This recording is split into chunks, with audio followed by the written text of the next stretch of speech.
Conto também a grande investigação sobre pedofilia na Igreja Católica, que fez com que o Vaticano reconhecesse pedofilia de sacerdotes pela primeira vez aqui no Brasil. É a primeira vez que isso acontece, isso até citado no... Isso que eu queria saber, como que chega para você isso?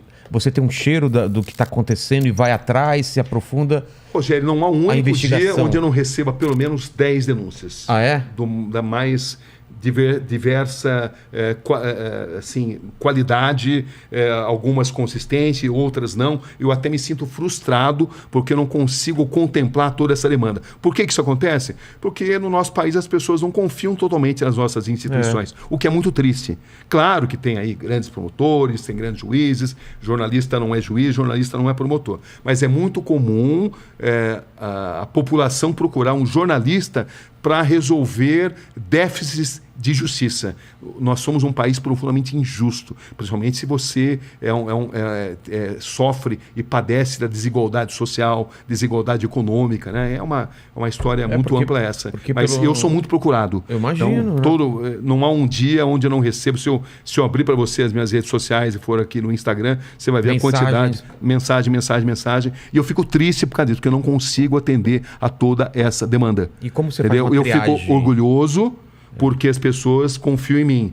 A triagem é pelo grau da importância, mas também muitas vezes eu estou no meio de uma matéria, não consigo dar atenção, e aquela denúncia que está chegando, ela depende de uma ação rápida, e eu não consigo atender a isso. É difícil isso, porque você tem que abrir mão de muita coisa que é muito importante. Eu sou muito grato pela confiança que as pessoas têm em mim e muito frustrado por não conseguir atender a todos aqueles que me procuram. Esse da Igreja Católica, os casos chegou através de uma denúncia anônima de que havia um abuso contra coroinhas na cidade de Arapiraca, no interior do estado de Alagoas.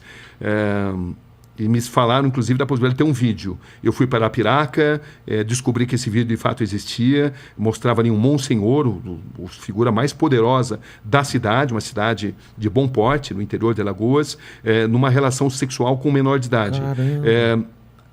Com a investigação, nós descobrimos que essa relação sexual não era consentida e que havia também ali a confraria do silêncio, ou seja, a igreja local abafava o caso para que isso não fosse divulgado, porque havia muita gente envolvida. Essa que é a verdade.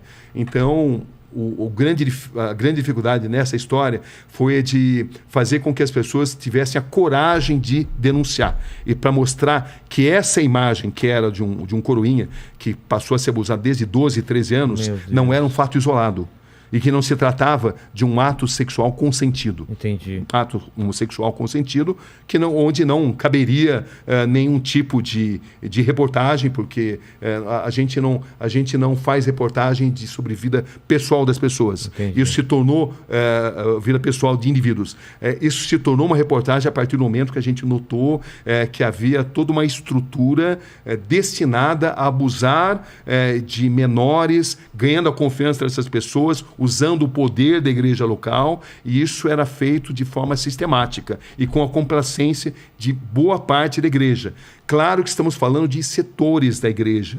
A maioria da igreja não concorda com isso. O Papa atual é um Papa que tem feito um trabalho extraordinário. O Papa Francisco tem uma preocupação. Ele mudou a história da igreja porque ele é uma pessoa de muita dignidade, muito corajoso, e ele, de fato, fez uma revolução nisso daí. Mas na época em que a gente fez isso, não havia essa disposição. E eu lembro que no começo a gente sofreu ameaças, mas foram 7 documentários onde a gente foi evoluindo. As vítimas começaram a ganhar confiança depois do primeiro documentário.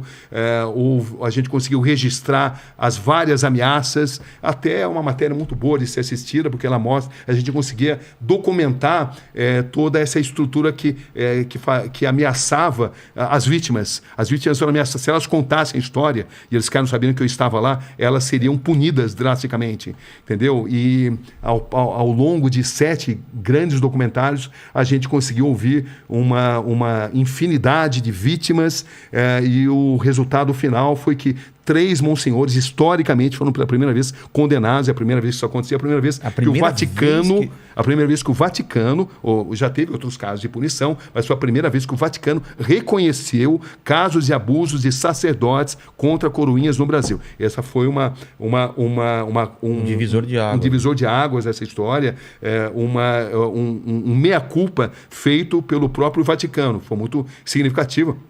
Inclusive, como ele é um capítulo repleto de detalhes, é o mais longo, inclusive, esse aí. E quanto tempo você ficou Chama-se Atrás do Atrás do altar. É. Do altar. É.